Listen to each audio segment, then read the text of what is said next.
Monday ఎండలను చీల్చుకుంటూ చిరుజల్లులు కురియడంతో భూమి పులకరించింది. ఎండల తాకిడికి సకాలంలో వర్షాలు పడతాయో లేదో అనుకున్న రైతాంగం జూన్ నెలాఖరులోనే వర్షాలు పడడంతో వ్యవసాయం మొదలుపెట్టారు. అయితే పొలం పనిలో నిమగ్నమైన రైతాంగాన్ని నకిలీ విత్తనాల బెడద పీడిస్తుంది. వ్యవసాయానికి పట్టుకొమ్మ లాంటి గుంటూరు జిల్లాలో ఇప్పటికీ నకిలీ విత్తనాలు పెద్ద ఎత్తున రవాణా అవుతున్నాయి. దీంతో రైతాంగం ఆందోళన చెందుతున్నారు.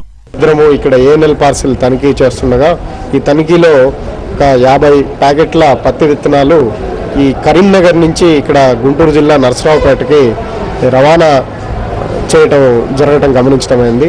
దీనికి సంబంధించిన రికార్డులు పరిశీలించగా బిల్లు లేకుండా అవి రవాణా అవుతున్నాయి.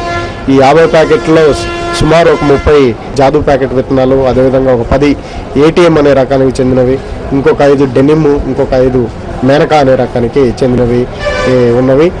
ఇవి బిల్లు లేకుండా రవాణా చేయబడటం ఉండటం వల్ల ఇవి అసలు నకిలీ అనే అటువంటిది ఈ అనుమానంతో ఇవి స్వాధీనపరుచుకొని సీజ్ చేసి మన జాయింట్ కలెక్టర్ గారి కోర్టులో కేసు నమోదు చేయడం జరుగుతుంది.